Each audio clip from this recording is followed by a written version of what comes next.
Hello everyone, and welcome to my video on Starscourge Radahn, the ultimate guide for melee users. I've been experimenting with this boss for 6 hours, and I have the best tips for y'all. I've looked up other guides, they don't even mention it. They don't even mention all the optimal tips that I got for you guys today, so hopefully you guys enjoy it, and hopefully you beat this boss. So, to begin, the boss, Starscourge Radahn, is weak to hemorrhage, scarlet rot, and can be bled. So I'm going to be using this Uchigatana. I am in NG +1, and I'm going to be using this underleveled Uchigatana just to show you guys that these strategies really do work quite well.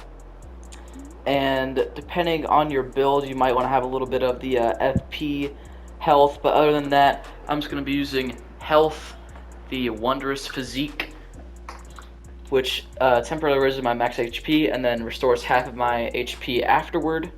And then Steed Whistle on my hotbar. Do not have any ashes in your hotbar, they'll mess you up. You cannot summon them during this battle. And also, if you have access to either maybe a little bit of magic or a bow, then that'd be awesome. While this is a melee guide, for optimal purposes, have either a bow, and if you can't equip a bow, then try to do a crossbow.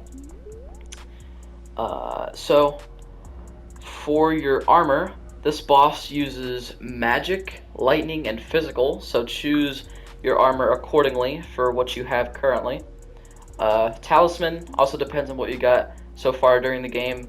I'm going to be using a little bit of lightning protection, magic, Blessed Dew. This increases your HP by 2 every second.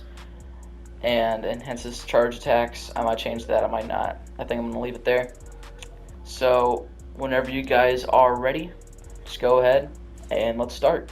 So whenever you're ready, just go ahead and enter in. And as soon as you spawn in, you need to listen to me very closely here. Lock onto him, summon the middle one first, then the one on the left, then the one on the right, and then run to this one over here, summon in this guy, and then after this lightning attack thingy with his bow, you need to immediately summon in your steed, pick up this summon right here, and keep on going to the left. Go far away from him and then to the left. What we're trying to do here is either the shotgun bow attack that he's doing right now will either despawn by the time it gets to us, or it will get blocked by the dunes. So the most optimal way is going to the left, and then now you can take cover behind these things, summon in this last guy, and that is it. Now that you're actually here with the boss physically, you need to stand as close as possible to him. Now, I wish that I could help you guys on this part, but what we're trying to do is we really want to stay as close to him as we can, but sometimes his attacks, he moves slightly, and you just have to memorize that yourself. I can't do every single attack, but from experimenting, you'll know if he moves slightly or if he stands still a lot.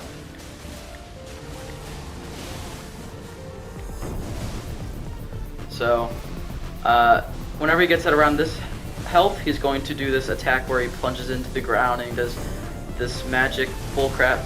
By the way, you can roll for that attack, his AoE that he just did. And then typically he will follow up with this attack right here with the AoE, so I just died to that.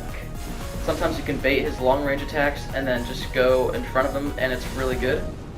But you just want to stay as close as you can. Certain attacks he will be able to hit you, but most of his attacks, just staying like this will be fine, and boom, I just got a bleed proc.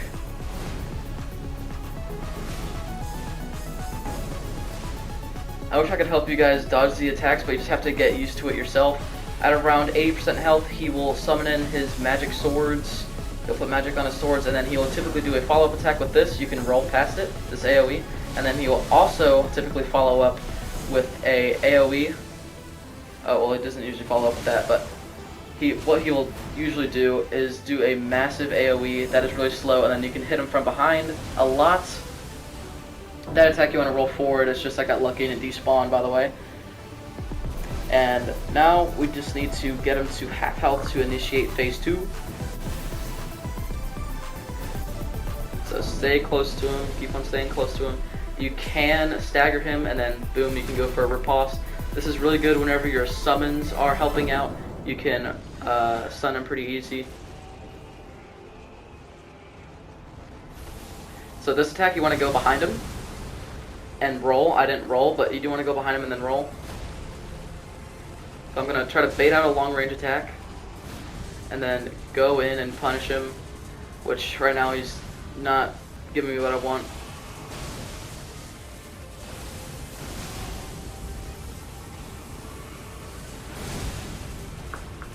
Not going well, but I do have that talisman to tank a lot of shots. Boom, that's a long range attack right here. I can punish him. Stay really close to him, either behind him or in front.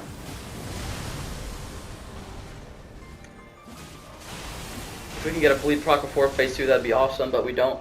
Now, immediately whenever he jumps into the air, he's going to initiate phase 2, where he turns into a meteor and tries to kill you. So just watch out for the sky. Summon in your people immediately. Well, my people just died. That's really unlucky. That usually doesn't happen. Now, what you're supposed to do is, whenever your summons actually survive, what we're trying to do is, with your bow or crossbow or magic, while your summons tank for everything, you need to get some chip damage on his health bar, because it's really dangerous to go in like this, because he has magic boulders and lightning attacks and a whole lot of bullcrap to hit you with. These summons do respawn, so right now I'm just going to keep on running away, summoning in my peoples. However, you do want to be on your toes, because he does have this meteor attack that will one-shot you. And he also has this attack right here where these things home in on you. You can just dash past with your steed. So I'm going to summon in my people, and then we're going to get some chip damage on his health bar with the bow. Not great, but it's better than nothing. So look, you still got to be on your toes with that attack right there. Especially with the meteor, easy to dodge, but will punish you if you do not. Hefty amount of damage.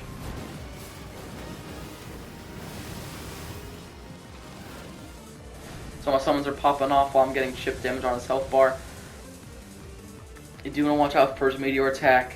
He will back up from everything and then start swinging his swords. He might not be able to do it by the time we actually kill him, but I guess we'll see. So right there, he temporarily got aggro on me because of my bow instead of the summons. I baited it in his attack and then backed up because he couldn't reach me because I'm on my steed. And then we got cheeky bow damage. And now all of our summons are dying, so we're going to start summoning them in again and just rinse and repeat. And you got this. So right now, he's doing the meteor attack. Hefty amount of damage, will one-shot you, but easy to dodge. This attack right here, I should not have run away from it. I didn't know he was going to do that. But you can just roll, try to go behind him and then roll. So we're going to look for our summons, summon in our people. Might be able to bait an attack here. And then go for my summons because I don't really feel that safe right now. So we're just going to ignore what he's doing right now. Or maybe we shouldn't because he's doing his tornado attack. All you got to do is just dash around a lot. And you'll be fine.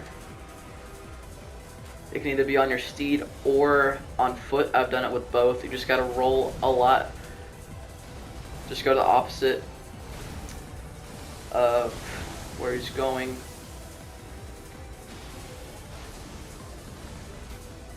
So right now, that's usually the attack that he uses, or that's always the attack that he uses to go into phase 2. So he's gonna turn into a meteor, try to kill you again. You can do that mid-fight. It's not just for phase 2. Get some cheeky chip on the bow. It does come in clutch when you can't rely on your melee weapons sometimes.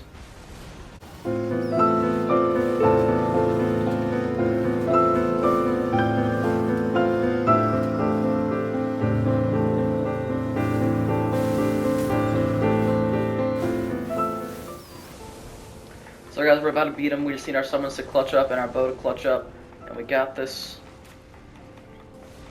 I'm going to keep my distance, make sure he doesn't aggro onto me last second. It's happened to me lots of times where I just die. And boom, guys, that is it. You have beaten Starscourge Radahn. So I really hope that you guys enjoyed my video. If you did, don't forget to drop me a like and comment down if you have any tips or if you need some help, and I'll try to help you out in the comment section. I'll update my description with any relevant tips and tricks. And I thank you again for watching my video. Don't forget to subscribe. Check out my Elden Ring playlist. I'll leave it in the description below. And I'll see you guys next time. Goodbye.